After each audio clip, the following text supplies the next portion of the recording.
কখনো কখনো আপনি কি অর্জন করেছেন, তার থেকেও বেশি গুরুত্বপূর্ণ হলো এটা যে আপনি কি ত্যাগ করেছেন। কিন্তু কোন কোন বিষয়ে সাবধান থাকতে হবে তা মন দিয়ে শুনুন। জীবনে যখনই আপনি আপনার লক্ষ্য স্থির করবেন, তখন ভ্রম থেকে সাবধান থাকুন, কারণ তা আপনাকে লক্ষ্যভ্রষ্ট করে দিতে পারে। যখন যাত্রা করবেন, তখন আলস্য থেকে সাবধান থাকুন, কারণ সেটা আপনাকে আপনার যাত্রা পূরণ করতে দেবে না। যখনই ন্যায় করবেন, তখন বন্ধুদের থেকে সাবধান থাকুন, কারণ তারা আপনার ন্যায় করার ক্ষমতা দুর্বল করে দিতে পারে। যখনই সাফল্য লাভ করবেন, অহংকার থেকে সাবধান থাকুন, কারণ তা আপনার সাফল্য আপনার কাছে বেশি দিন ধরে রাখতে দেবে না। আর যখনই আপনি প্রেম করবেন, নিজের থেকে সাবধান থাকুন, কারণ আমি আপনাকে কখনো আমরা হতে দেবে না। রাধা রাধা। সাপ, এই শব্দটা শুনলেই মনের মধ্যে এক ধারণা তৈরি হয়। বিষে ভরা, ফোঁস আওয়াজ করা এক ভয়ানক জীব। যদি এই সাপ কারোর বাড়িতে ঢুকে পড়ে, কোলাহল সৃষ্টি হয়ে যায়। লোকে সুরক্ষিত স্থান খুঁজতে থাকে, ভিড় জমা হয়ে যায় সেই সাপের প্রাণ নেওয়ার জন্য। কিন্তু যদি এই সাপ কোনো মন্দিরে দেখতে পাওয়া যায়, তাহলে কি হবে? লোকে সেই সাপের সামনে নিজের মাথা নত করবেন, প্রার্থনা করবেন, হাত জোড় করবেন, দুধ খাওয়াবেন, তাকে শিবের আশীর্বাদ মনে করবেন। তাহলে এই বিষয়ে আপনার মতামত কি? ভাবুন, মানুষগুলো সেই একই ছিল, সাপও সেই একই। তাহলে পরিস্থিতিতে এত তফাৎ কেন? কোথাও সেই সাপের প্রাণ নেওয়া হচ্ছে, আবার কোথাও সেই সাপকে পুজো করা হচ্ছে। তফাতের কারণ হল সংস্পর্শ আর স্থান। যখন সেই সাপ শিবের সংস্পর্শে ছিল, মন্দিরের পবিত্র আবহাওয়াতে ছিল, তখন সে দেবতুল্য হয়ে উঠেছিল। নয়তো সে আমাদের কাছে শত্রুই ছিল, তাই না? তাই নিজের জীবনে সংস্পর্শ আর স্থানের চয়ন খুব ভেবেচিন্তে করুন, কারণ এই সংসার আপনার ব্যক্তিত্বের আন্দাজ আপনার সংস্পর্শ থেকেই করবে। আর হ্যাঁ, এখানে বিষয় ধনী বা গরিবের নয়, এখানে বিষয় হল সংস্কারী আর সদাচারীর সঙ্গে। সদাচারীর সঙ্গ সবসময় সম্মানের কারণ হয়। রাধা রাধা। এই সংসারে জ্ঞানী কে? সেই ব্যক্তি যিনি বেদের অর্থ বোঝেন, পার্থক্য বোঝেন। পার্থক্য মেনে নেওয়া আর দৃঢ় হওয়ার মধ্যে। শব্দগুলি অত্যন্ত সরল, কিন্তু যদি মন দিয়ে ভেবে দেখেন, তাহলে এর অর্থ অত্যন্ত গুরুত্বপূর্ণ। বুঝিয়ে বলছি আপনাকে, যদি মেনে নেন তাহলে হার, কিন্তু যদি দৃঢ় হন তাহলে জিত। যদি মেনে নেন তাহলে কেউ আপন, কিন্তু আপনি দৃঢ় হলে সে আপনার শত্রু। মেনে নিলে ভগবান আছেন, আর দৃঢ় হলে তা শুধুমাত্রই এক পাথর। শুধু এই পার্থক্যগুলি বুঝে নিন, সংসারের সমস্ত কিছুই আপনার কাছে পরিষ্কার হয়ে যাবে। রাধা রাধা। দৃষ্টি মানুষকে দেওয়া প্রকৃতির অন্যতম শ্রেষ্ঠ উপহার। সেই দৃষ্টি যার জন্য মানুষ এই সংসার দেখতে পারে, নিজের পথ দেখতে পারে। কিন্তু সংসারে দৃষ্টি লাভ করেও সবাই মহান হতে পারে না, প্রসন্ন হতে পারে না, প্রসন্ন শুধুমাত্র তারাই হয় যাদের দৃষ্টিভঙ্গি শুভ হয়। এবারে যারা গোলাপে শুধুমাত্র কাঁটা খুঁজে পায়, তাদের হাত অবশ্যই সেই কাঁটা দ্বারা আঘাতপ্রাপ্ত হয়, কারণ তাদের দৃষ্টি শুধুমাত্র কাঁটা অবধি সীমিত থাকে। কিন্তু সুগন্ধ প্রস্তুতকারক পাপড়ি অবশ্যই খুঁজে বার করেন। কেন? একটু ভেবে দেখুন। যারা অন্ধকারে আলো পেতে চান, তাদের কাছে প্রদীপ ও সূর্যের, তাই আপনার ভাবনাগুলিকে শুভ করুন আর ভালোবেসে বলুন, রাধা রাধা। আমার সামনে রয়েছে গরুর দুধ, যা 2 দিন পর্যন্ত ভালো থাকে। যদি এই দুধ গরম করে জমানো হয়, তাহলে তৈরি হয় দই, যা 3-4 দিন অবধি ভালো থাকে। যদি এই দইকে মন্থন করেন, তৈরি হবে মাখন, যা অনেক সপ্তাহ ভালো থাকে। আর যদি এই মাখন ফোটানো হয়, তাহলে তৈরি হয় ঘি, যা বহু বছর ভালো থাকে। মানেটা বুঝলেন? তাপ আর মন্থন। জীবনে যত পরীক্ষায় উত্তীর্ণ হতে পারবেন, যত কষ্টের তাপ সহ্য করতে পারবেন, যত মন্থনের বাধা পেরোতে পারবেন, ততই যশ, শক্তি আর সামর্থ্য বাড়তে থাকবে। তাই কর্ম করুন, কঠিন বাধার সম্মুখীন হন, আর মন্থন করে মন শুদ্ধ রাখুন। মন প্রসন্ন হয়ে বলবে, রাধা রাধা।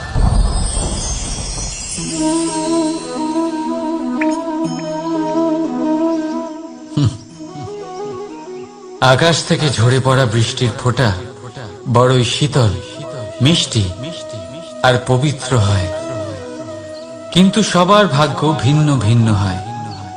এবারে দেখুন, যদি কোনো ফোঁটা কলা পাতায় পড়ে, তা শিশির হয়ে থেকে যায়।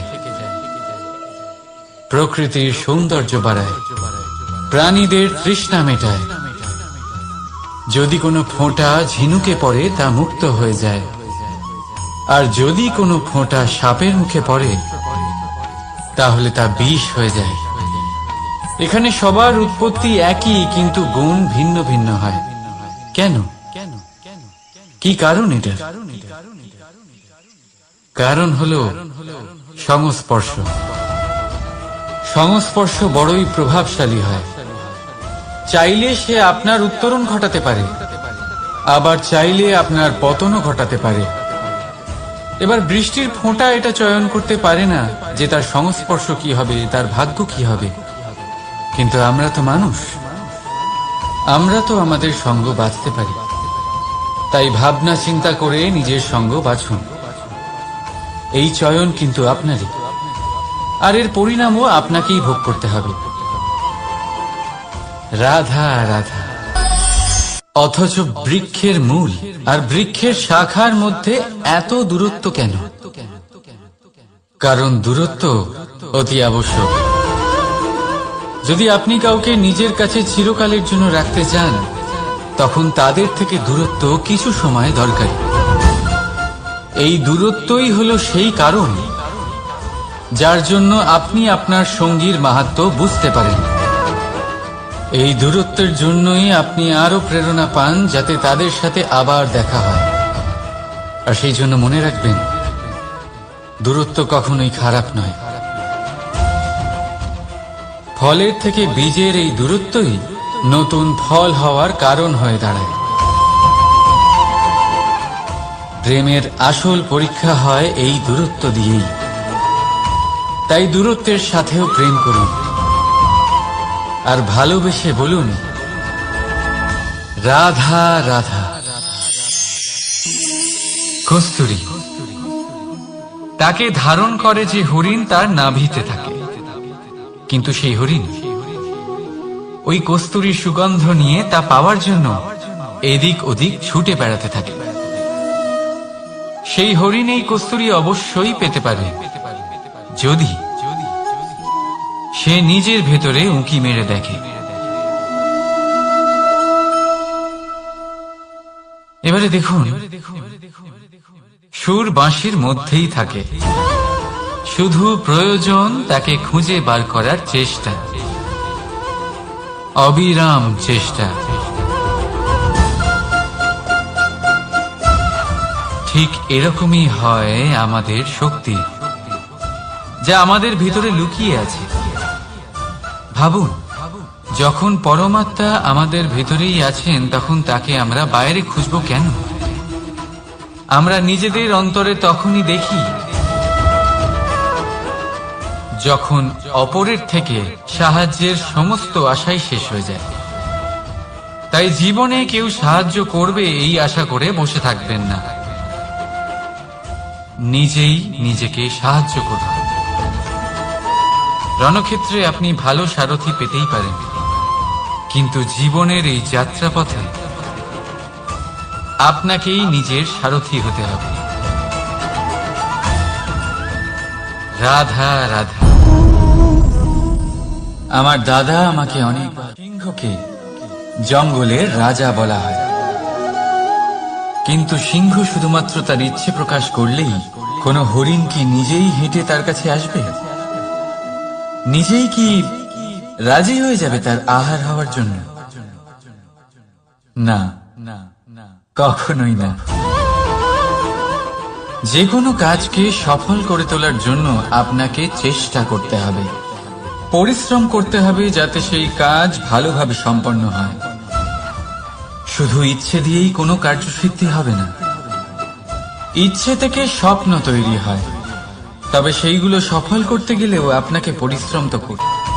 তাহলে এই ভূমিকে পা দিয়ে আপনাকে পিছনে ঠেলতেই হবে।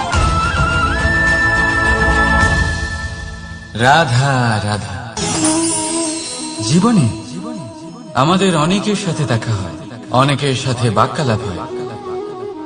বহু মানুষকে প্রসন্ন বলে মনে হয়, আবার বহু মানুষকে চিন্তিত বলে মনে হয়।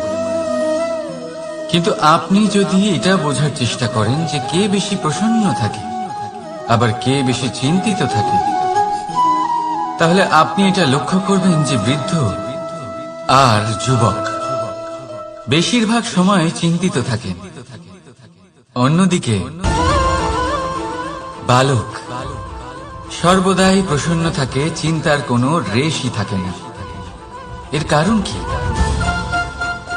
এবারে আপনি বলবেন, এত সহজ বিষয়, বালকদের মধ্যে এত বোধই কোথায় যে তারা জীবনের সমস্যা বুঝতে পারবে, কষ্ট বুঝতে পারবে, দায়িত্ব বুঝতে পারবে? বিষয়টা আসলে তা নয়। বৃদ্ধের বিষয়ে যদি আমরা কথা বলি, তবে বৃদ্ধ নিজের বিগত সময় নিয়ে ভাবতে ভাবতে মনে মনেই দুঃখী হয়ে যায়। যুবক নিজের ভবিষ্যতের বিষয়ে ভেবে ভেবে চিন্তা করতে থাকে আজ। কিন্তু বালক শুধুমাত্র বর্তমানে বেঁচে থাকে, আর সেই জন্যই প্রসন্ন থাকে। দেখুন, বিষয়টা অত্যন্ত সরল। আপনি আপনার বিগত কাল পাল্টাতে পারবেন না। এখন যদি আপনি নিজের ভবিষ্যৎ আরো উজ্জ্বল করতে চান, তাহলে আজ নিজের কর্ম করতে হবে, আজ পরিশ্রম করতে হবে আপনাকে। তাহলে ভুলে যান গতকাল আর আগামীকালের চিন্তা, বর্তমানে আনন্দ করুন। কারণ এই বর্তমান আপনার ভবিষ্যৎ উজ্জ্বল করতে পারে, আবার এই বর্তমান আগামী সময়ে আপনার সেই বিগত কাল হবে যার কথা ভেবে আপনার গর্ব হবে। রাধা। সন্তান যতই আঘাত প্রদান করুক না কেন, প্রেম পূর্বক সহ্য করে, আর তার বদলে অমূল্য রত্ন প্রদান করে। সন্তান যদি হাল চালায়, তাহলে তার বদলে তাকে অন্ন প্রদান করে। এটাই হলো ধরনী। এবার এর থেকে আমরা কি শিক্ষা পেতে পারি? এটাই যে কারোর জন্য কিছু করা বা কাউকে কিছু দেওয়া মনে কোনো কামনা ছাড়াই। আর এই কথাটা বুঝে যান, যদি কারোর জন্য কামনা না রেখে বা কোনো পাওয়ার আশা না রেখে কারোর জন্য কিছু করেন বা কারোকে কিছু দেন, যদি এটা আপনি শিখতে পারেন, তবে আপনি ভালোবাসতে শিখে গেছেন। আর সেই জন্যই এই ধরিত্রীকে মাতা বলা হয়। কারণ মাতা শুধু উনি নন যিনি গর্ভে সন্তানকে ধারণ করেন, মাতা তো উনিও যিনি জীবন বাঁচতে শেখান, যিনি জীবন বাঁচার উদাহরণ প্রদান করেন। তাহলে ধরনীর থেকে এই নিঃস্বার্থ ভাব শিখুন, নিঃস্বার্থ ভালোবাসা শিখুন, আর এই ভালোবাসার সাথেই বলুন রাধা রাধা।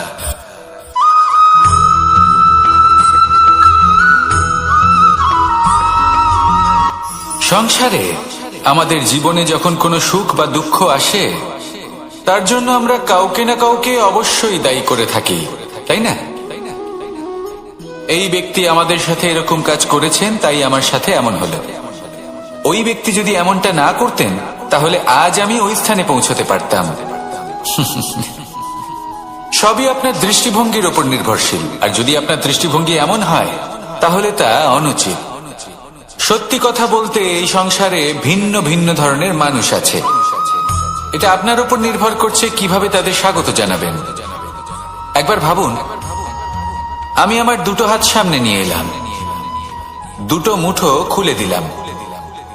দুই প্রকারের মানুষ আসবেন, কিছু না কিছু দিয়ে যাবেন। এই মুঠো যদি আমি বন্ধ করে দিই, তাহলে না কেউ আমাকে কিছু দিতে পারবে, না আমার কিছু যাবে আসবে। নিশ্চয়ই বুঝতে পারছেন এই দুই ধরনের ব্যক্তি কারা এবং তারা কি দিয়ে যান। আমি যদি নিজের মুঠো খুলে দিই, তাহলে কিছু ভালো মানুষ আসবেন, আমাকে আনন্দ, সন্তুষ্টি, জ্ঞান প্রদান করে যাবেন, ভালো অভিজ্ঞতা দিয়ে যাবেন। কোনো খারাপ ব্যক্তি যদি আসেন, তাহলে তিনিও খারাপ অভিজ্ঞতা দেবেন, যার থেকে আমি শিক্ষা লাভ করব। এই সব কিছু আমি লাভ করতে পারি। মুঠো যদি বন্ধ করে রাখি, তাহলে আমি কিছুই পাবো না। দেখুন, এই সংসারে প্রত্যেকের জীবনে এইরকম। প্রত্যেকের জীবনে সবকিছুই আছে, ভালো খারাপ দুই মানুষই আছে, ভালো অভিজ্ঞতা আছে, খারাপ অভিজ্ঞতা আছে। নির্ভর করছে আপনার উপর যে আপনি কি করবেন, এনাদের স্বাগত কিভাবে জানাবেন, কার থেকে কি বুঝবেন, কি শিখতে পারবেন, আর কোন দৃষ্টিভঙ্গি নিয়ে অগ্রসর হবেন। এটাই নির্ধারণ করবে যে আপনার জীবন কেমন হবে। আসুন আমার সাথে ভালোবেসে বলুন রাধা রাধা।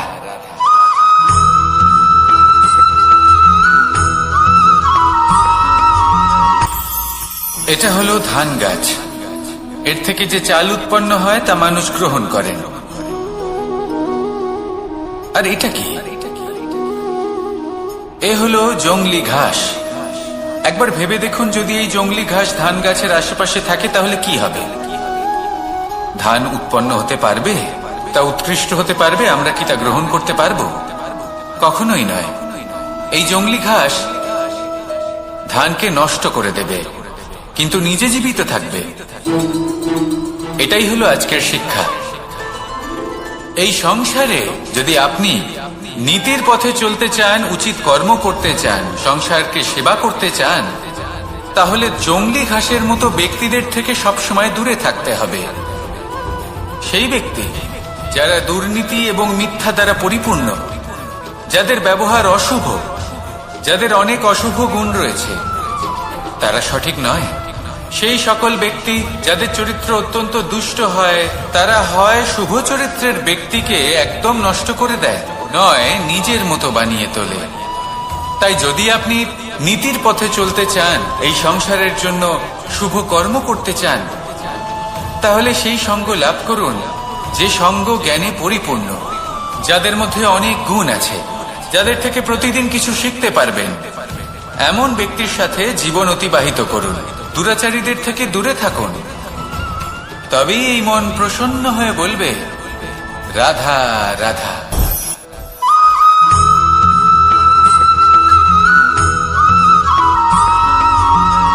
মানুষের মানসিকতা এমন হয় যে সে যতটা করে আশা করে যে তার থেকে অনেক বেশি তার বদলে সে পাবে।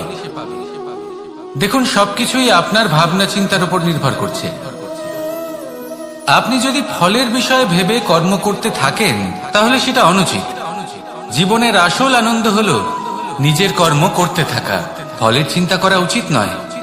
যদি আপনি এরকম ভাবেন যে আমি এতটা করছি, আমার এতটা পাওয়া উচিত, সেই ভাবনা অনুচিত।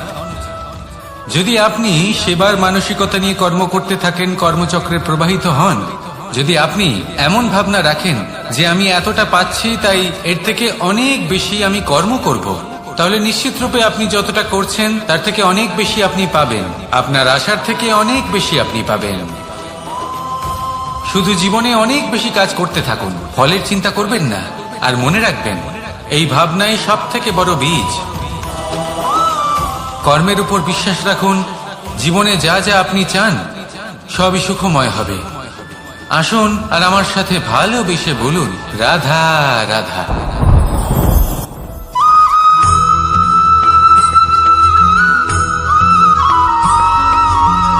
আপনি কখনো কোনো বাজকে নিজের বাসা বানাতে দেখেছেন? এই বাজ যখনই কোনো বাসা বানায় তখন উঁচু গাছের ডালে বা কোনো পর্বতের শিখরে বাসা বানায়, অনেক উচ্চতায়। আর সেখানে তার সন্তানও জন্মগ্রহণ করে। যখন এই সন্তানেরা জন্মায় তখন এই বাজ খুবই ভালোবেসে এবং খুব সাবধানে এদের পালন পোষণ করে। নিজের ঠোঁট দিয়ে তাদের ঠোঁটে খাবার পরিবেশন করে। কিন্তু যেই সেই সন্তানেরা হৃষ্টপুষ্ট হয়ে যায় এবং সেই কথা বাজ নিজে বুঝতে পেরে যায়, সেই বাজ নিজেই সেই বাসা ছিন্ন ভিন্ন করে দেয়। সেই সন্তান যাদের সবেমাত্র ডানা গজিয়েছে, কিভাবে উঠতে হয় তারা জানে না, সেই সন্তানগুলিকে উচ্চতা থেকে ঠেলে দেয়। সেই সন্তান প্রথমে ভয়ভীত হয়ে যায়।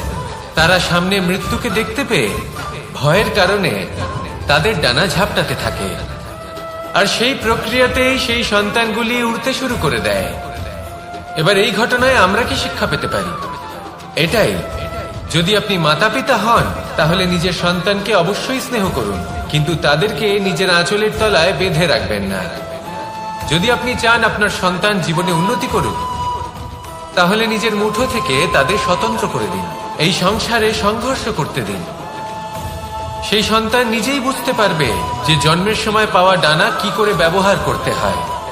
আর আপনার চোখের সামনে আপনার সন্তান এই আকাশে উড়তে থাকবে। তাহলে আসুন আমার সাথে ভালোবেসে বলুন, রাধা রাধা।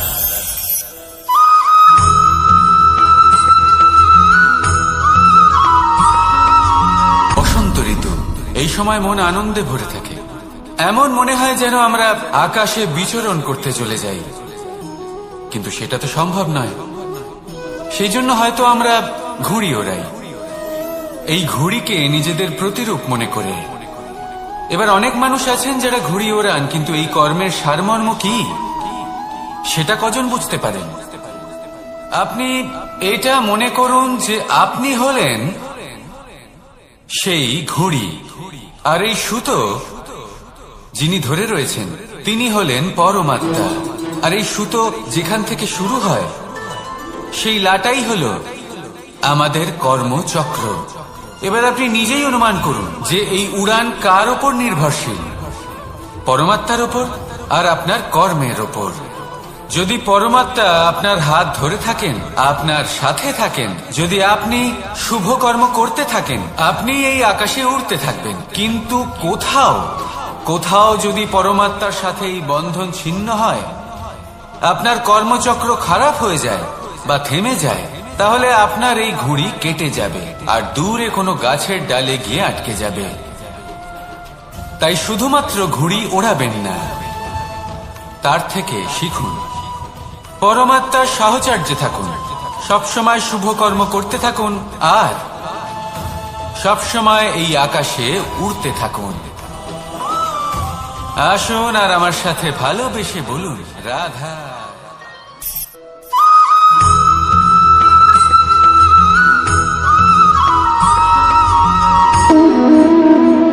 সম্পর্ক হলো আমাদের জীবনের একটি আধার। কিছু সম্পর্ক এমন যে আমরা জন্মসূত্রে লাভ করি, যেমন পরিবার, মা, বাবা। কিছু সম্পর্ক আছে যে আমরা জীবনে অর্জন করে থাকি, তা সে প্রেমের হোক, স্নেহের হোক বা বন্ধুত্বের। এই সকল সম্পর্ক লাভ করার বা গড়ে তোলার 5টি ধাপ রয়েছে। প্রথম ধাপ, কোনো ব্যক্তির সাথে আলাপ হওয়া, তার সাথে কথা বলা বা তাকে দেখা। দ্বিতীয় ধাপ, সে ব্যক্তিকে আমাদের ভালো লাগা। তৃতীয় ধাপ, আমাদের এটা চাইতে শুরু করা যে জীবনে এই ব্যক্তি যেন আমাদের বন্ধু হন, আমাদের জীবনে থাকেন, বা আমাদের কাউকে ভালোবেসে ফেলা, আর এটা আমাদের ভাবা বা চাওয়া যে সেই ব্যক্তি যেন আজীবন আমার সাথে থাকেন, আমার জীবনে আমার সাথী হয়ে। চতুর্থ ধাপ, লাভ করা। এবার এই ধাপটি অনেক মানুষের পক্ষেই খুবই সরল হয়, বড়ই সরল ভাবে নিজেদের সঙ্গীকে লাভ করে থাকেন। কিছু মানুষের জন্য এই ধাপ অত্যন্ত কঠিন হয়ে থাকে।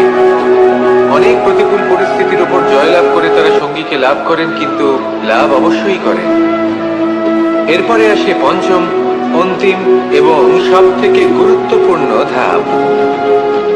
সেটা হলো সেই সম্পর্ক পালন করা। এটা হলো এমন এক বিষয় যা প্রত্যেক মানুষের শেখা উচিত। যদি ব্যক্তি নিজের জীবনে সম্পর্ক রক্ষা করতে শিখে যান, তবে প্রত্যেক সম্পর্ক তার জীবনকে স্বর্গ করে তুলবে। আসুন আর আমার সাথে ভালোবেসে বলুন, রাধা রাধা।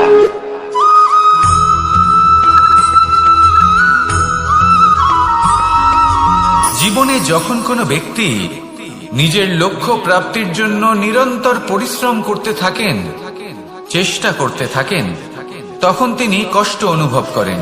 কখনো শারীরিক কষ্ট, কখনো মানসিক কষ্ট। এবার উনি এটা ভাবতে থাকেন যে আমি কি উচিত করছি নাকি অনুচিত করছি। কারণ অন্যদিকে এমন একজন ব্যক্তিও আছেন যিনি একদমই পরিশ্রম চেষ্টা করছেন না।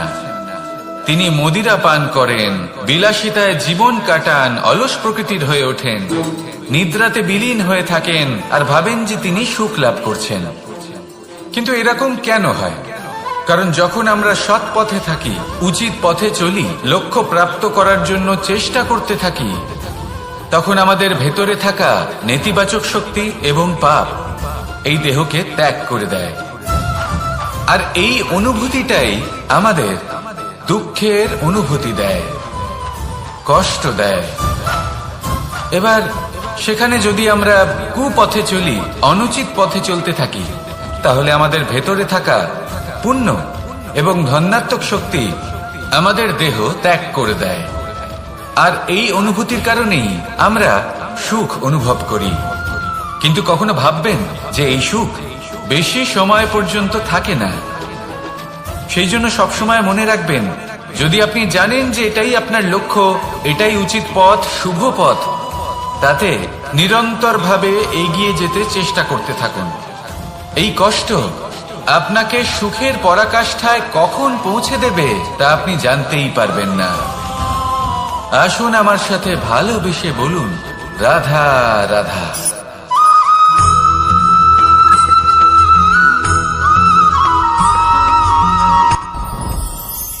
সাথী। সাথী এই শব্দটির ব্যাখ্যা কে কিভাবে করে? মিত্র, সখা, বন্ধু। কিন্তু অর্থ একটাই, তিনি যিনি আপনার সঙ্গী হন আর তিনি যার সাথী আপনি হন। এবার সব থেকে বড় প্রশ্ন হলো এটাই যে তিনি কে হতে পারেন যাকে আপনি আপনার সাথী বলে মেনে নিতে পারেন, নিজের সখা, নিজের মিত্র, নিজের বন্ধু মেনে নিতে পারেন। আপনার সাথী হলেন তিনি যিনি দুঃখের সময় আপনার পাশে থাকবেন, আপনার হাত ধরে থাকবেন। আপনার সাথী হলেন তিনি যার হাত আপনি নিজের সুখের দিনে ধরে থাকবেন। সেই সাথীরই হাত ধরুন যিনি দুঃখে সবসময় আপনাকে সাহায্য করার জন্য তৎপর হয়ে থাকেন, আপনার পাশে থাকেন, আর যাকে সুখের দিনে আপনি আপনার সাথে রাখতে পারেন। আর যখন আপনার সাথে আপনার এই সাথী থাকবে, তখন আপনি এটা বুঝবেন যে যখন জীবনে দুঃখ আসে, তখন এই দুঃখ কমে যায়, সবার মধ্যে ভাগ হয়ে যায়। আর যদি তখন সুখ আসে, তাহলে সেটা সবার উপস্থিতিতে আরো বেড়ে যায়। এটাই হলো প্রেম, এটাই হলো ভালোবাসা, এটাই হলো সঙ্গ। যেমন সম্পর্ক আমার আর রাধার মাঝে। তাহলে আসুন আর আমার সাথে ভালোবেসে বলুন, রাধা রাধা।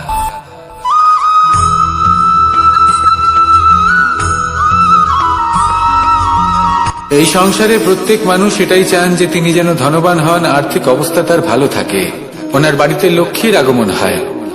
কিন্তু সেটা হবে কি করে, সেটাই হলো প্রশ্ন। কেউ বলেন যে যদি পরিশ্রম করো তাহলে ধন অর্জন সম্ভব, কেউ বলেন যে যদি বিদ্যা লাভ হয় তবেই ধন অর্জন সম্ভব, কেউ বলেন যে যদি বলশালী হও তবেই সম্পন্ন থাকবে।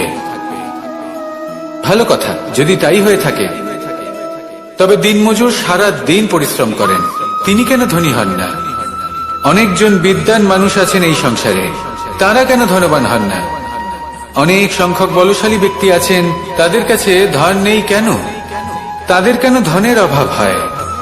আবার এমনও কিছু মানুষ আছেন যারা পরিশ্রম করেন, তারা দিনমজুর, কিন্তু তারা ধন অর্জন করতে পারেন। কিছু বিদ্বান ব্যক্তি আছেন যাদের কাছে অধিক মাত্রায় ধন রয়েছে, কয়েকজন বলশালী ব্যক্তি রয়েছেন যাদের কাছে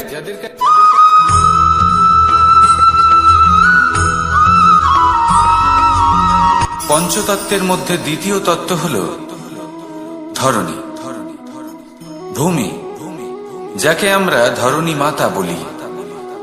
এই ধরণী ধৈর্য ধারণ করে, আর এর ওপরেই আমাদের সমগ্র সংসার নির্ভরশীল।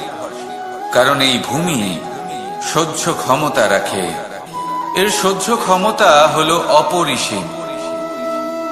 সন্তান যতই আঘাত প্রদান করুক না কেন, প্রেম পূর্বক সহ্য করে, আর তার বদলে অমূল্য রত্ন প্রদান করে।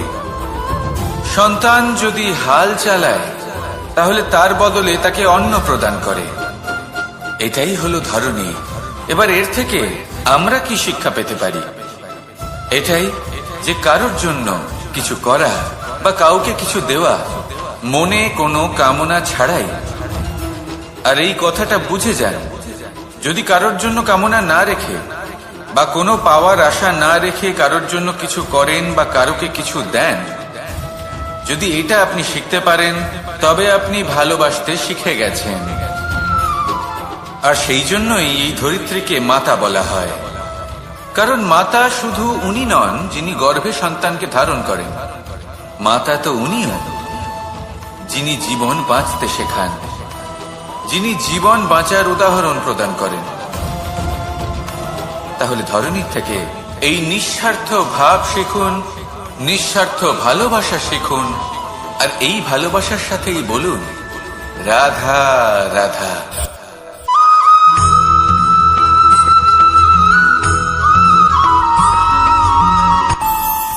আমাদের মনে যখন কোনো প্রশ্ন ওঠে, কোনো দ্বন্দ্ব জাগে, তখন আমরা যাই আমাদের গুরুর কাছে, আমাদের আরাধ্যের কাছে গিয়ে জিজ্ঞেস করি।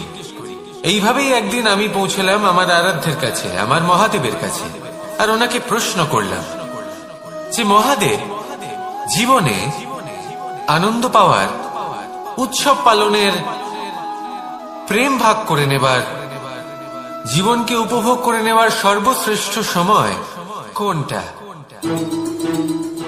মহাদেব হাসলেন আর উনি বললেন, জীবনে উৎসব পালনের সব থেকে শ্রেষ্ঠ দিন হল মৃত্যুর ঠিক আগের দিনটা। প্রেম ভাগ করে নেওয়ার সব থেকে শ্রেষ্ঠ মুহূর্ত হল মৃত্যুর ঠিক আগের মুহূর্ত। জীবনকে উপভোগ করে নেওয়ার সর্বশ্রেষ্ঠ প্রহর হল মৃত্যুর এক প্রহর পূর্বে। তখন আমি চমকে গেলাম। আমি বললাম, কিন্তু মহাদেব, মৃত্যু তো অনিশ্চিত, আমরা জানিও না কবে আমাদের মৃত্যু হবে। মহাদেব আবার হাসলেন।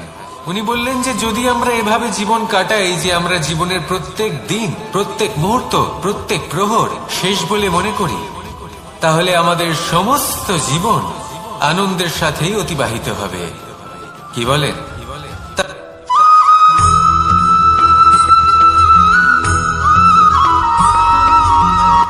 সংসারে আমাদের জীবনে যখন কোনো সুখ বা দুঃখ আসে, তার জন্য আমরা কাউকে না কাউকে অবশ্যই দায়ী করে থাকি, তাই না?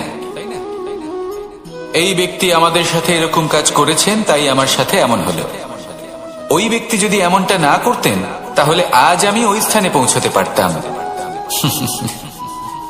সবই আপনার দৃষ্টিভঙ্গির উপর নির্ভরশীল, আর যদি আপনার দৃষ্টিভঙ্গি এমন হয় তাহলে তা অনুচিত। সত্যি কথা বলতে এই সংসারে ভিন্ন ভিন্ন ধরনের মানুষ আছে। এটা আপনার উপর নির্ভর করছে কিভাবে তাদের স্বাগত জানাবেন। একবার ভাবুন, আমি আমার দুটো হাত সামনে নিয়ে এলাম, দুটো মুঠো খুলে দিলাম। দুই প্রকারের মানুষ আসবেন, কিছু না কিছু দিয়ে যাবেন। এই মুঠো যদি আমি বন্ধ করে দিই, তাহলে না কেউ আমাকে কিছু দিতে পারবে, না আমার কিছু যাবে আসবে। নিশ্চয়ই বুঝতে পারছেন এই দুই ধরনের ব্যক্তি কারা এবং তারা কি দিয়ে যান। আমি যদি নিজের মুঠো খুলে দিই, তাহলে কিছু ভালো মানুষ আসবেন, আমাকে আনন্দ, সন্তুষ্টি, জ্ঞান প্রদান করে যাবেন, ভালো অভিজ্ঞতা দিয়ে যাবেন। কোনো খারাপ ব্যক্তি যদি আসেন, তাহলে তিনিও খারাপ অভিজ্ঞতা দেবেন, যার থেকে আমি শিক্ষা লাভ করব। এই সব কিছু আমি লাভ করতে পারি। মুঠো যদি বন্ধ করে রাখি, তাহলে আমি কিছুই পাবো না। দেখুন, এই সংসারে প্রত্যেকের জীবনে এইরকম। প্রত্যেকের জীবনে সবকিছুই আছে, ভালো খারাপ দুই মানুষই আছে। ভালো অভিজ্ঞতা আছে, খারাপ অভিজ্ঞতা আছে। নির্ভর করছে আপনার উপর যে আপনি কি করবেন, এনাদের স্বাগত কিভাবে জানাবেন, কার থেকে কি বুঝবেন, কি শিখতে পারবেন, আর কোন দৃষ্টিভঙ্গি নিয়ে অগ্রসর হবেন। এটাই নির্ধারণ করবে যে আপনার জীবন কেমন হবে।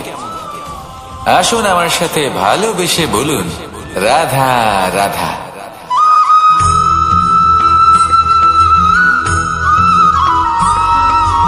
জীবনে অগ্রসর হওয়ার জন্য আমাদের কাকে প্রয়োজন হয়? মাতা পিতা, বন্ধু, প্রেম, সাহায্য, অর্থ, পরিশ্রম, আশা। ভিন্ন ভিন্ন মানুষ ভিন্ন ভিন্ন বিকল্প চয়ন করে। যদি আমি আপনাকে বলি,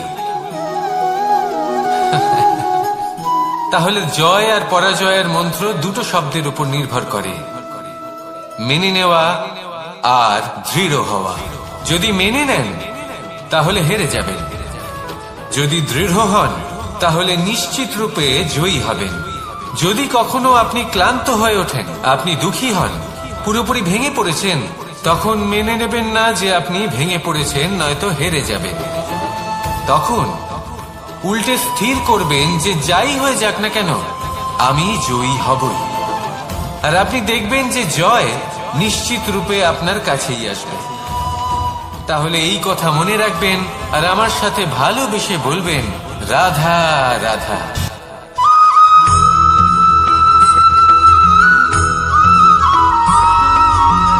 ভালো, শুধু ওনাদের কঠোর ব্যবহার দেখলে আমরা একটু ভয় পেয়ে যাই। এবার ওনাদের এই কঠোর ব্যবহার আমাদের ভালো না লাগলেও অত্যন্ত আবশ্যক, কারণ মাতার থেকে আমরা যে শক্তি লাভ করি তা যেন নিয়ন্ত্রণ হারিয়ে বিধ্বংসী না হয়ে ওঠে। আমরা যেন কোনো কুপথে না চলে যাই, আমরা কখনো যেন দোষ না করে ফেলি। শুধু সেই জন্য পিতা এবং গুরু একটু কঠোর হয়ে ওঠেন, এবং ওনাদের এই কঠোর আচরণ ভবিষ্যতে গিয়ে আমরা অবশ্যই বুঝতে পারি। জীবনে কিছু বছর আমরা এগিয়ে যাই আর তারপর আমরা বুঝতে পারি যে বাবা এবং গুরু আমাদের যথেষ্ট ভালোবাসতেন, কিন্তু ওনাদের ভালোবাসার বহিঃপ্রকাশ আলাদা। প্রয়োজনীয় হলো এটা দেখার, এটা বোঝার যে শুরু থেকে আমাদের প্রতি ওনাদের আচরণ কেমন ছিল। ওনাদের কঠোর হওয়ার পেছনে ওনাদের ভালোবাসাটা বোঝার চেষ্টা করুন, ওনাদের চিন্তাটা বোঝার চেষ্টা করুন, ওনাদের পথপ্রদর্শনের আড়ালে আপনার ভবিষ্যতের জন্য যে পরিকল্পনা ওনারা করেছেন সেটা বোঝার চেষ্টা করুন। তখন আপনারা বুঝতে পারবেন ওনাদের ভালোবাসাকে। আপনার মনের মধ্যে আপনা থেকেই ওনাদের প্রতি সম্মান জেগে উঠবে। নিজের পিতা এবং নিজের গুরু এই দুজনের প্রতি কৃতজ্ঞতা প্রকাশ করুন আর আমার সাথে ভালোবেসে বলুন, রাধা রাধা।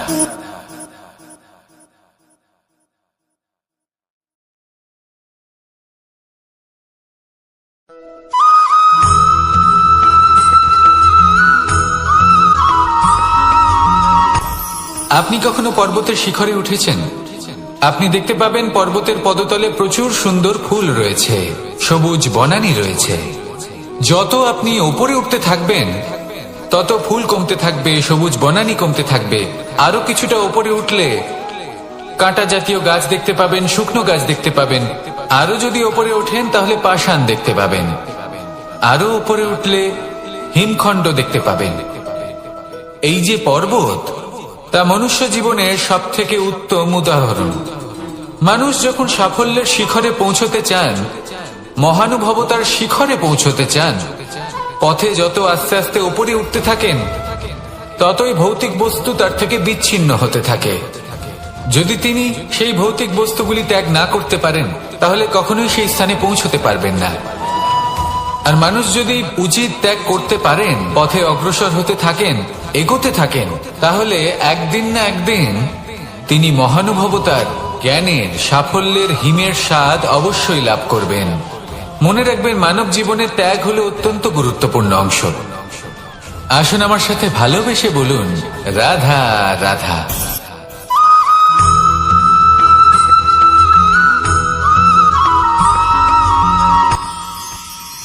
মানুষ তার জীবনে দুই ধরনের পরিস্থিতিকে খুব ভয় পায়। এক, কোনো কারণবশত কারোর সামনে নত হওয়া। দুই, কোনো কারণে নিজের চরিত্র থেকে, নিজের মূল্যবোধ থেকে বিচ্যুত হওয়া। এবার কেন হয় এরকম যে কথায় কথায় কারোর সামনে নত হতে হয়? কেন বারংবার নিজের চরিত্র থেকে চ্যুত হতে হয়? এরকম কেন হয়? এটা তখনই হয় যখন আমাদের শিক্ষা এবং মূল্যবোধের অভাব থাকে। যদি মানুষের মধ্যে প্রকৃত শিক্ষা থাকে, তাহলে এই সংসারে কোনো সময় এবং কারোর সামনেই নত হওয়ার কোনো প্রয়োজন নেই। যদি মানুষের মধ্যে মূল্যবোধ থাকে, তাহলে তাকে নিজের মূল্যবোধ বা চরিত্র থেকে বিচ্যুত হতে হয় না, তা সে যাই হয়ে যাক না কেন। কোনো বালককে যদি জন্ম থেকেই সুশিক্ষার অধিকারী করা হয়, শিক্ষিত করা হয়, মূল্যবোধের অধিকারী করা হয়, তবে সে এই সংসারে এমন কর্ম করবে যাতে সে নিজেকে, নিজের পরিবারকে, সমগ্র সমাজকে গর্বিত করতে পারে। শিক্ষা লাভ করুন, মূল্যবোধ লাভ করুন এবং আমার সাথে ভালোবেসে বলুন, রাধা রাধা।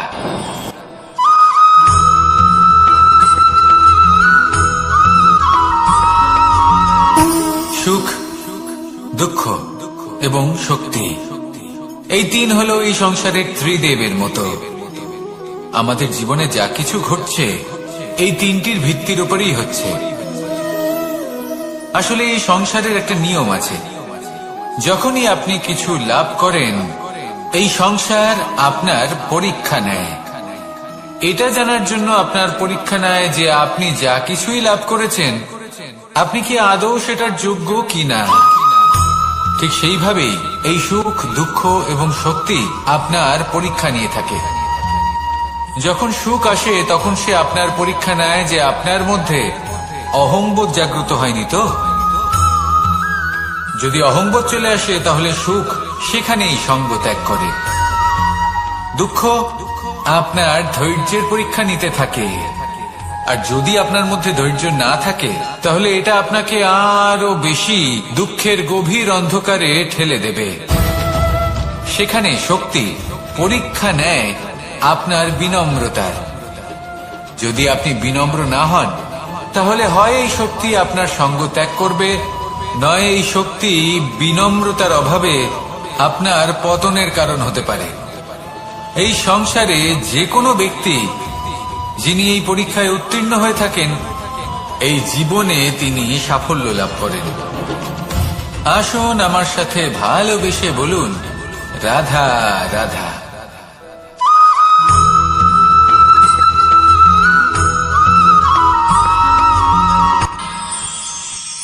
আমরা সবাই সূর্যকে সম্মান কেন করি? কারণ আমরা জানি যে সন্ধেবেলা যখন সূর্যাস্ত হবে, তখন শুধুমাত্র অন্ধকার বাকি থাকবে। ঠিক কিছুটা এরকমই হয় আমাদের মাতা পিতাও, যিনি আমাদের জন্ম দেন, আমাদের ভরণ পোষণ করেন, আমাদের বড় করেন, আমাদের প্রেম প্রদান করেন।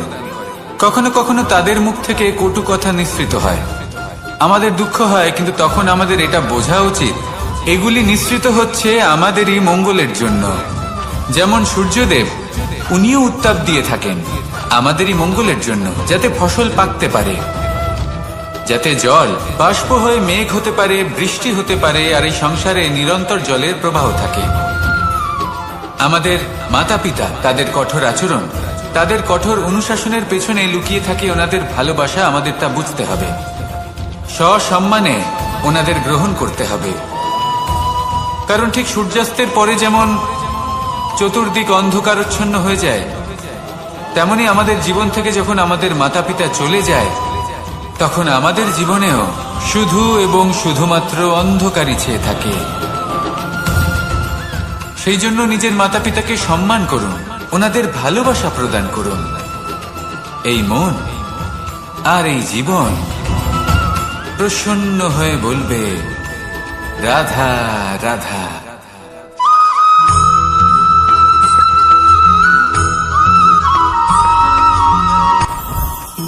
জীবনে কিছু শেখা অত্যন্ত গুরুত্বপূর্ণ। এবার কি কি শিখতে হবে সেই সব শেখানোর জন্য অনেক শিক্ষক রয়েছেন, কিন্তু কি শিখবেন না আর কি করবেন না এটা আমাদের নিজের অভিজ্ঞতা দিয়ে শিখতে হয়। কিন্তু তার মানে এটা নয় যে যদি আপনাকে শিখতে হয় যে আগুনের তাপ কতটা, আপনাকে আগুনের মধ্যে হাত দিতে হবে। না, অন্য কারোর অভিজ্ঞতা দ্বারাও শিখতে পারেন। প্রশ্ন শুধুমাত্র একটাই যে আপনি কি শিখতে চান নাকি চান না। যদি আপনি এটাই ভাবেন যে আমি শুধুই নিজের অভিজ্ঞতা দ্বারাই শিখতে চাই, তাহলে জীবনকাল ছোট মনে হবে, অনেক কিছুই শিখতে পারবেন না। তাই নিজের সাথে সাথে বড়দের অভিজ্ঞতার দ্বারাও শেখা শুরু করে দিন। এই সংসারের অভিজ্ঞতা দ্বারা শিখতে শুরু করে দিন। আর এটা নিশ্চিত রূপে শেখা আবশ্যক যে কখন কি করবেন না, কোথায় থামতে হবে আর কোথায় থামবেন না। তাহলে আসুন আর আমার সাথে ভালোবেসে বলুন, রাধা রাধা।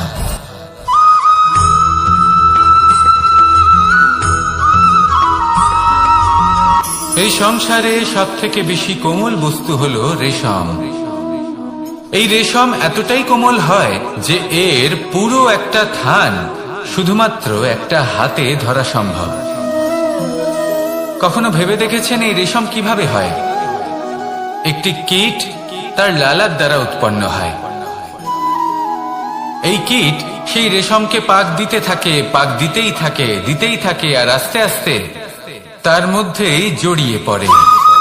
শেষে ওর এই সুন্দর অমূল্য সৃষ্টি রেশমের এই সুতো তার নির্মাণ কার্য পূর্ণ হয়, কিন্তু তাতেই ও নিজে বন্দী হয়ে যায়।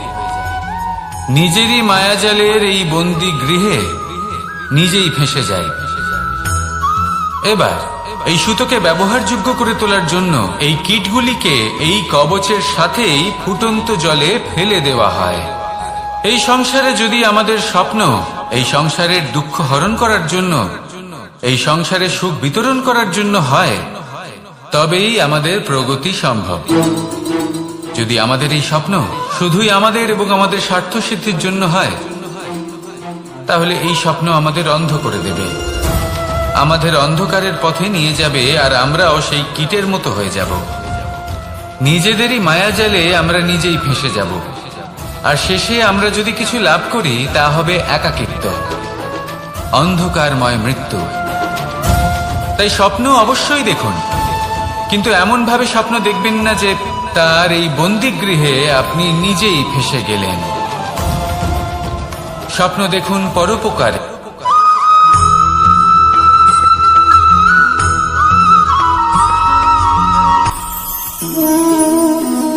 শক্তি এক অত্যন্ত বিচিত্র বস্তু, বা বলতে পারেন অনুভূতি। পিতা সবসময় চান যেন তিনি তার শক্তি পুত্রকে। আসুন আপনাকে সহজে বোঝাই। যদি আপনি সুপাত্র হন আর আপনাকে শক্তি দেওয়া হয়, তাহলে আপনি সেই শক্তির গুরুত্ব বুঝবেন, কোথায় সেই শক্তি প্রয়োগ করা উচিত সেটা বুঝবেন। আর এটা যেহেতু অর্জন করা শক্তি হবে, সেই শক্তির অপব্যবহার হবে না। কিন্তু যদি এই আপনি কুপাত্র হন আর যদি আপনাকে এই শক্তি দেওয়া হয়, তাহলে কি হবে? দেখতে গেলে এই শক্তি আপনি দান হিসেবে পেয়েছেন, তাই না আপনি এই শক্তির গুরুত্ব বুঝবেন আর না এর প্রয়োগ আপনি জানবেন। তার অপব্যবহার হওয়া সুনিশ্চিত। তাই যদি আপনি কোনো শক্তি অর্জন করতে চান, তাহলে আগে তার যোগ্য হয়ে উঠুন, পুত্র নয় পাত্র হয়ে উঠুন। আর আমার সাথে ভালোবেসে বলুন, রাধা রাধা।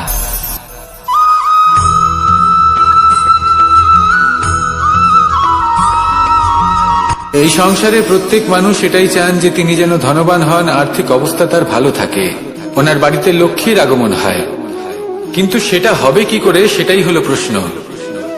কেউ বলেন যে যদি পরিশ্রম করো তাহলে ধন অর্জন সম্ভব, কেউ বলেন যে যদি বিদ্যা লাভ হয় তবেই ধন অর্জন সম্ভব, কেউ বলেন যে যদি বলশালী হও তবেই সম্পন্ন থাকবে।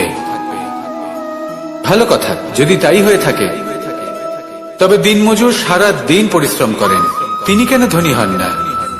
অনেকজন বিদ্বান মানুষ আছেন এই সংসারে, তারা কেন ধনবান হন না? অনেক সংখ্যক বলশালী ব্যক্তি আছেন, তাদের কাছে ধন নেই কেন? তাদের কেন ধনের অভাব হয়? আবার এমনও কিছু মানুষ আছেন যারা পরিশ্রম করেন, তারা দিনমজুর, কিন্তু তারা ধন অর্জন করতে পারেন। কিছু বিদ্বান ব্যক্তি আছেন যাদের কাছে অধিক মাত্রায় ধন রয়েছে, কয়েকজন বলশালী ব্যক্তি রয়েছেন যাদের কাছে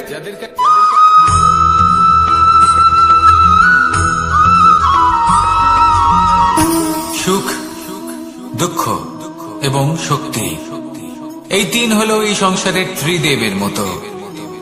আমাদের জীবনে যা কিছু ঘটছে এই তিনটির ভিত্তির উপরেই হচ্ছে। আসলে এই সংসারের একটা নিয়ম আছে, যখনই আপনি কিছু লাভ করেন এই সংসার আপনার পরীক্ষা নেয়। এটা জানার জন্য আপনার পরীক্ষা নেয় যে আপনি যা কিছুই লাভ করেছেন আপনি কি আদৌ সেটার যোগ্য কিনা। ঠিক সেইভাবেই এই সুখ, দুঃখ এবং শক্তি আপনার পরীক্ষা নিয়ে থাকে। যখন সুখ আসে তখন সে আপনার পরীক্ষা নেয় যে আপনার মধ্যে অহংবোধ জাগ্রত হয়নি তো। যদি অহংবোধ চলে আসে তাহলে সুখ সেখানেই সঙ্গ ত্যাগ করে। দুঃখ আপনার ধৈর্যের পরীক্ষা নিতে থাকে, আর যদি আপনার মধ্যে ধৈর্য না থাকে তাহলে এটা আপনাকে আরো বেশি দুঃখের গভীর অন্ধকারে ঠেলে দেবে। সেখানে শক্তি পরীক্ষা নেয় আপনার বিনম্রতার। যদি আপনি বিনম্র না হন তাহলে হয় এই শক্তি আপনার সঙ্গ ত্যাগ করবে, নয় এই শক্তি বিনম্রতার অভাবে আপনার পতনের কারণ হতে পারে। এই সংসারে যে কোনো ব্যক্তি যিনি এই পরীক্ষায় উত্তীর্ণ হয়ে থাকেন এই জীবনে তিনি সাফল্য লাভ করেন। আসুন আমার সাথে ভালোবেসে বলুন, রাধা রাধা।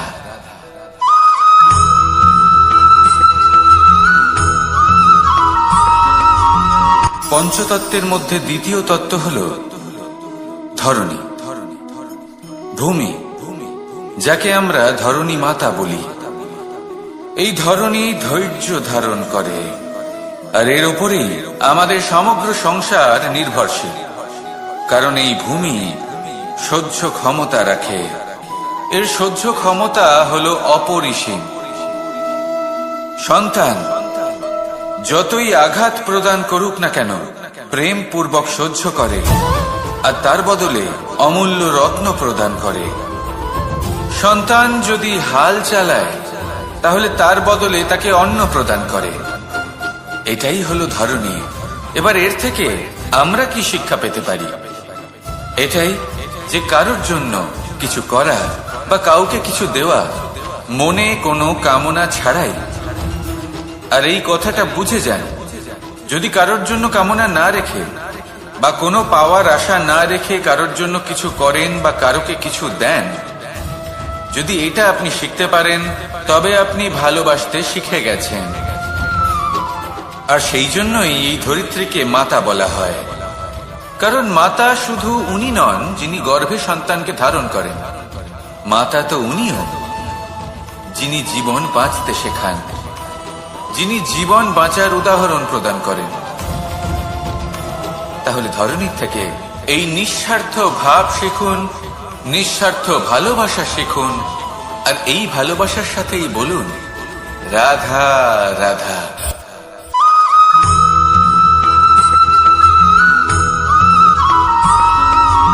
মানুষ জন্মগ্রহণ করে, তার সাথে ভয়েরও জন্ম হয়। ছোটবেলা থেকেই আমাদের মনে কোনো না কোনো প্রকারের ভয় থেকেই যায়। কেউ এই বিষয়ে ভয় পায় যে তার কোনো বস্তু তার থেকে দূরে চলে যাবে, কেউ এই বিষয়ে ভয় পায় যে আমি নিজেকে হারিয়ে ফেলব, কেউ এই ভেবে ভয় পায় যে আমার প্রিয়জনেরা তারা যেন আমার থেকে দূরে না চলে যায়, কেউ এই ভেবে ভয় পায় যে আমরা যেন পথ না হারিয়ে ফেলি, আদি ইত্যাদি। কিন্তু সত্যি কথা বলতে ভেবে দেখুন এই ভয় বাস্তবে কি? শুধুই একটা মনস্থিতি, আর কিছুই নয়। যা কিছু আপনি জীবনে পেয়েছেন তা একদিন আপনাকে হারাতে হবে। এই জীবন হলো আপনারই, কিন্তু তাও একদিন সমাপ্ত হবে। তাই ভয় পেয়ে কি লাভ? এই ভয় শুধু আপনাকে জীবন যাপন করা থেকে বাধা দিচ্ছে, আর কিচ্ছু নয়। পথ হারিয়ে ফেললেই বুঝতে পারবেন যে নতুন পথ কিভাবে বানাতে হয়। কিছু মানুষকে জীবন থেকে হারালে তবেই আপনি বুঝবেন যে আপনার আপনজনকে। এই ভয়ের কারণে ভীত হয়ে থাকবেন না। এই তারা নক্ষত্র অন্ধকারের অভাবে গুরুত্ব হারায়। শিবকেও মহাদেব হওয়ার জন্য বিষপান করতে হয়েছিল। প্রত্যেক পরিস্থিতি, প্রত্যেক সাফল্য আপনার পরীক্ষা নেবে। তাতে উত্তীর্ণ হওয়া হলো আপনার কর্ম। যখনই আপনি ভয় পাবেন বা সংকটের সম্মুখীন হবেন, তখন সাহসের সাথে তার সম্মুখীন হন। মনে রাখবেন, যে সম্মুখীন হতে জানে সাফল্য তার সাথে সবসময় থাকে। আসুন আর আমার সাথে ভালোবেসে বলুন, রাধা রাধা।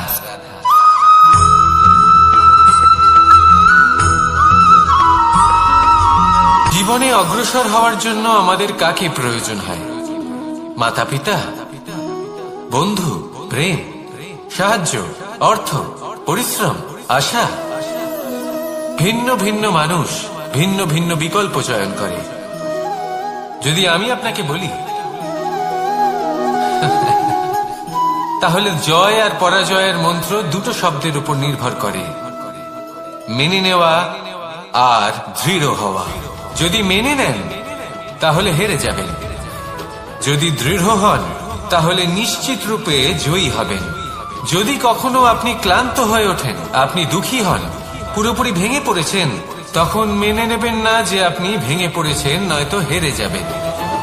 তখন উল্টে স্থির করবেন যে যাই হয়ে যাক না কেন, আমি জয়ী হবই। আর আপনি দেখবেন যে জয় নিশ্চিত রূপে আপনার কাছেই আসবে। তাহলে এই কথা মনে রাখবেন আর আমার সাথে ভালোবেসে বলবেন, রাধা রাধা।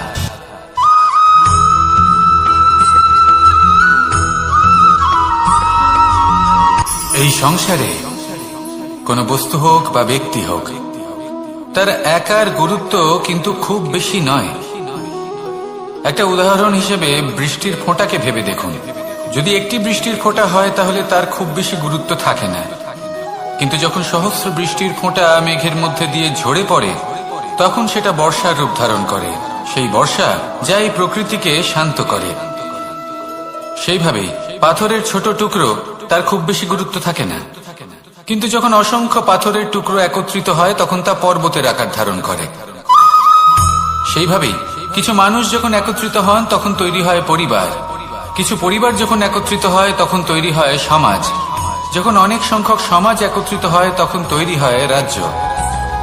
এবার এই রাজ্যের সব থেকে গুরুত্বপূর্ণ ব্যক্তি হতে পারেন রাজা, কিন্তু তাও সেই রাজা একা কিছু করতে পারেন না।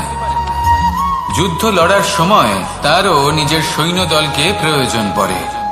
কিন্তু এই সংসারে এমন একজন ব্যক্তি আছেন, এই সংসারের সব থেকে বড় সুখ কি? কেউ বলবেন নিজের লক্ষ্য প্রাপ্ত করা, কেউ বলবেন ধন উপার্জন করা, কেউ বলবেন নিদ্রাই সব থেকে বড় সুখ, কেউ বলবেন রাজ্য লাভ করা, আবার কেউ বলবেন মাতার হাত থেকে খাবার খাওয়া, আদি ইত্যাদি। কিন্তু যদি সত্যি কথা বলি, এই সংসারের সব থেকে বড় সুখ হল সেবা করা। কখনো কাউকে সেবা করে দেখুন। এই সেবা দ্বারা অন্য কোনো মানুষের আশীর্বাদ লাভ করাতেই সুখ রয়েছে। আপনার সেবা ভাব দ্বারা যখন কোনো মানুষ নিজের অন্তরাত্মা থেকে আপনাকে আশীর্বাদ করে, তার থেকে বড় সুখ আর কিছুই নেই।